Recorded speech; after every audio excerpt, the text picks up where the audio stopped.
Y tiene ahora la palabra doña Araceli Mangas, vicepresidenta de esta Real Academia de Ciencias Morales y Políticas. Con la venia, señor. El largo espacio entre 1952 y 2022 ha representado con seguridad el periodo de cambios más abruptos jamás vividos por la humanidad. Con la reina Isabel II ha desaparecido la última jefatura del Estado que vivió la posguerra mundial y la catarata de hechos que ha supuesto la mayor aceleración de la historia. Claro, 70 años de reinado es un espacio de tiempo tan generoso que permite contemplar los principios y los finales de los procesos históricos. Así, de la Guerra Fría a la caída del muro de Berlín, del racionamiento de la posguerra al estado de bienestar, de la pérdida del imperio a la era de la Commonwealth, de los 30 años de conflicto en Irlanda del Norte a la paz de los acuerdos de Viernes Santo, de la larga negociación para ingresar en la Unión Europea a la agónica retirada. Para el pueblo británico, los años 50 fueron de austeridad por las dificultades económicas de un tesoro exhausto tras haber empeñado su riqueza en su épica lucha contra la Alemania nazi. Al inicio de su reinado, Gran Bretaña fue percibiendo el fin del ciclo imperial al ser desplazada por Estados Unidos. El fracaso de la intervención en el Canal de Suez en 1956 le hizo experimentar como un ensayo general el cambio de época. La rápida presión norteamericana y también monetaria sobre la libra esterlina obligó a británicos y franceses a retirar las tropas a la semana de la invasión. En esa crisis el Reino Unido defendió, como lo dijo Estados Unidos, intereses anacrónicos y particulares frente a los intereses occidentales en los mismos días en que la Unión Soviética lanzaba los tanques en Hungría. La lección de Suez sirvió para reconocer que ya no podían mantener el imperio y para dar un giro a su política exterior, vinculando desde entonces su alineamiento estratégico a Estados Unidos. Hoy nos quejamos de que nuestra época global está llena de incertidumbres y amenazas. Pero ¿qué seguridades tenía Europa en 1952 viviendo una guerra de agresión en Corea, o entonces y después bajo el yugo soviético dominando media Europa, o la infiltración comunista en países en continentes como Asia, África y América?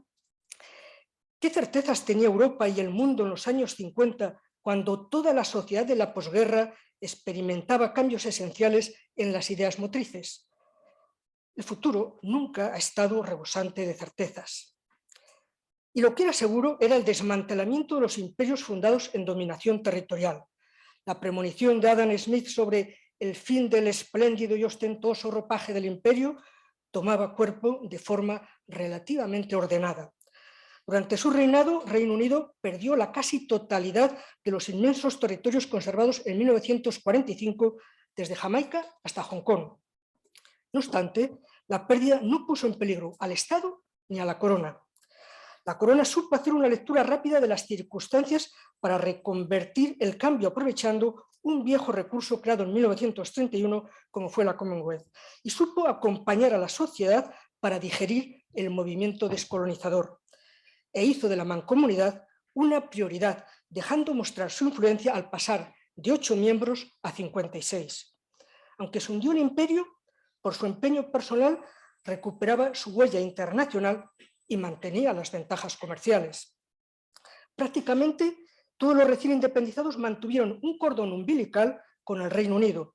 Incluso 14 estados aceptaron la unión personal en una jefatura de Estado única, y todos los 15 reinos con la condición de monarquías en democracia.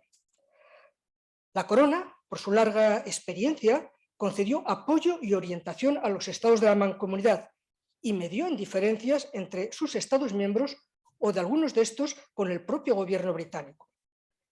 Gracias a esa acción de la corona, mantuvo vivo el prestigio del Reino Unido y su capacidad de influencia en foros internacionales, tales como las organizaciones de la Familia de Naciones Unidas, y desde luego le sirvió para facilitar la digestión de las asperezas del pasado colonial y disfrutar de la seguridad comercial. La corona y el Estado no sucumbieron a la fuerza de los nuevos tiempos, sino que canalizaron los vientos de la historia y transformaron el choque emocional en una pomposa y útil creencia que cultiva el pasado y mantiene los vínculos históricos entre estados soberanos que representan hoy casi un tercio de la humanidad.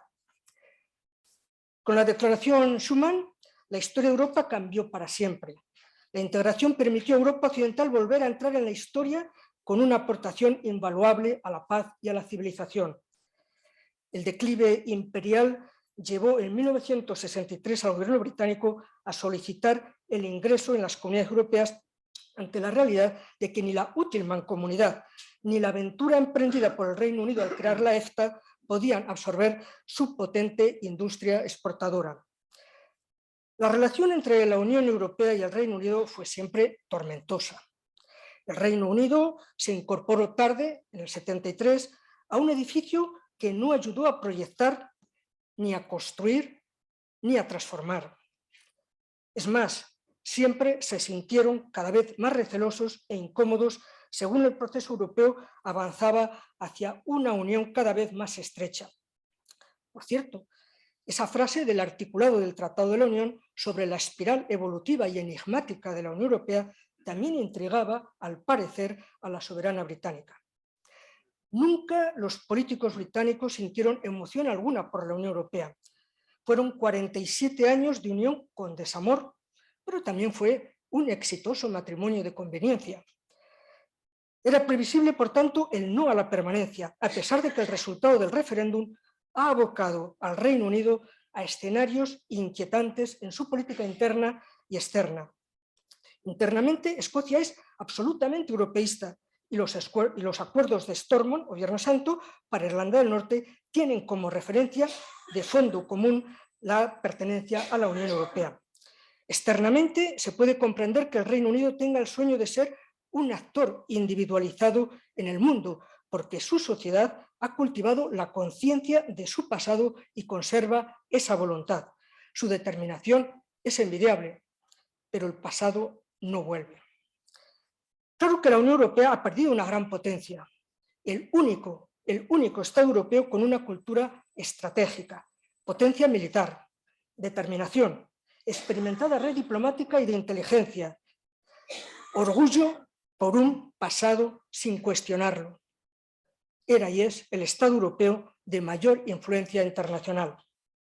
Y sin olvidar que el Reino Unido era uno de los estados más cumplidores con el derecho de la Unión Europea, a diferencia de la infractora España.